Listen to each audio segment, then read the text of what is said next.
So this is about a Toro rear bagger 21-inch recycler.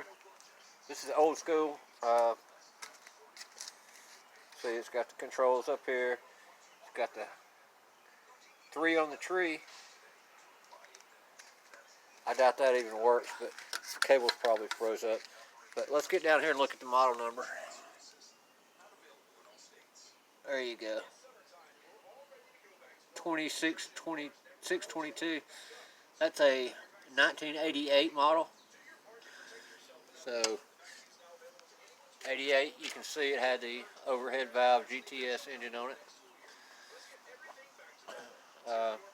Let's just for interesting things, we'll see how it's evolved now. The newer Toro, well, this is old but newer. This is what a new recycler looks like, commercial. It's got the Kawasaki FJ80V, 180V on it, with the new improved air filter. Got your oil filter. And they moved the transmission, you know, in later years they moved the transmission down to the back side here. So you still got 3 gears, it's just on the back side. Yeah. Anyway, thought that was interesting. If you guys want to follow along in this series on this Toro 1988 recycler, please stay tuned. Here we go.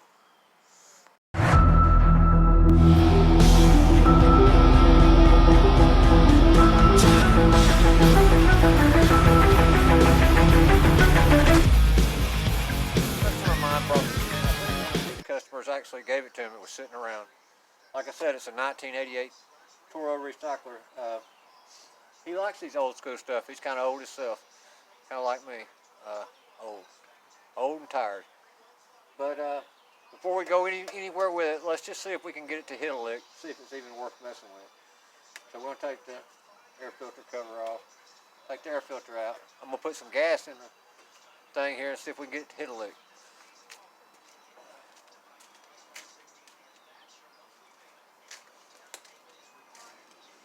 Keep my gas in a mustard container. A little squirt gas. There you go. Squirt a little.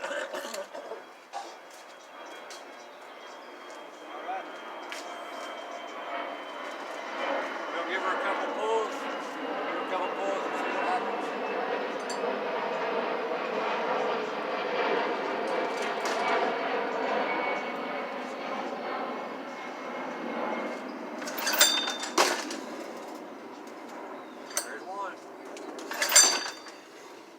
Choke. See what happens on choke.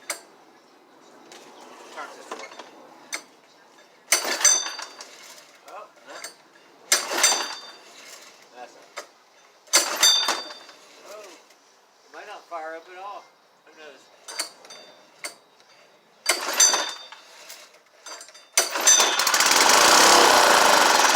Oh, boy. Well. There you go. She doesn't hit a lick now. Now she's worth investigating a little further. Yes, sirree. I didn't think it was going to be, it felt like it had a little compression, but I didn't think it was going to hit a lick at all. Of course, I already checked the oil, guys, before. But anyway. So now we can work on this one a little further. So let's see what the gas looks like in here. Ooh, boy. Ooh, it stinks too. Had some oil in it. Not too dirty either. I mean, it's dark, but it's not dirty.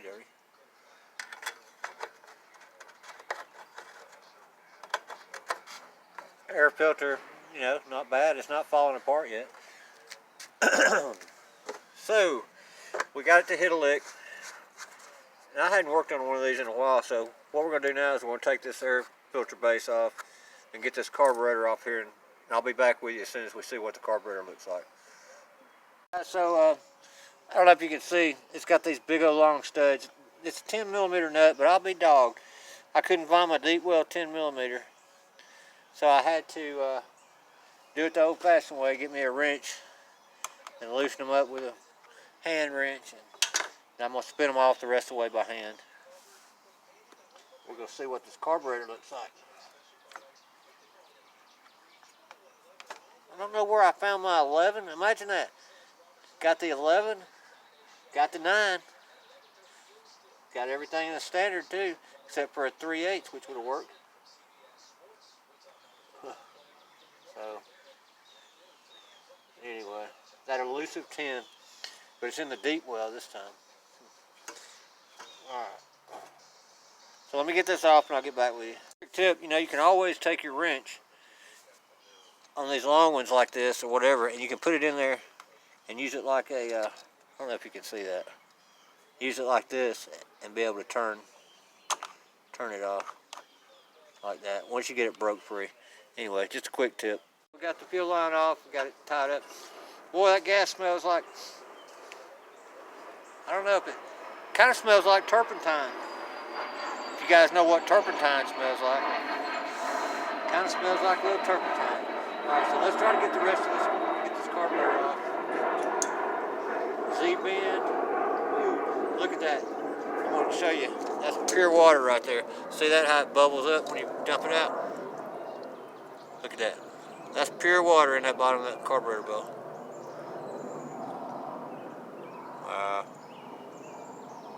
Alright, enough of that. Take the Z-bend out. Just tilt it up.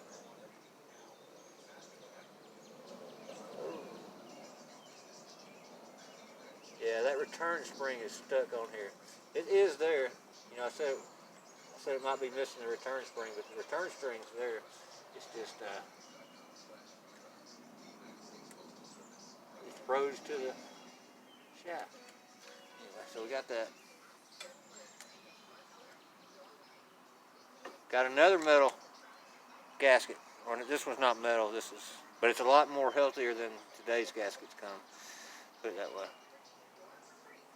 We're just gonna say that. You can see the rust that's built up on that gasket as well. So, it's been sitting up quite a while. Now, what's different about this carburetor? It vents. It's got this vent tube that comes out of it. By the way, this is a Mikuni carburetor that's on here. A Mikuni. You guys know what that is? It's a rusty Mikuni, but it's a Mikuni. So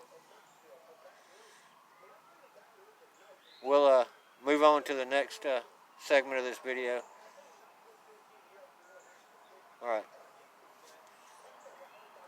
Alright guys, so like I said, an older carburetor. It's got the drain screw, Phillips head, shows you how old. This is a, not a 1/2 inch, 14 millimeter fits it, but a 9/16 would probably be what it was back then. So let's look at this together real quick.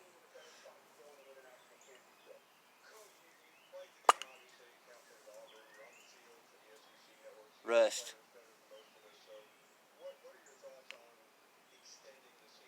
Yummy. Alright, so we're going to be cleaning this carburetor up, getting it back on, and getting the engine to run. Once we get it running, then we'll check out the blades and the blade control and transmission, see if we can go any further with this. That's when I'll be back with you guys. So there'll be a part 2 and part 3. I'm going to have a couple series going at one time. So please like and subscribe. Leave all your comments. Jungle Bob out.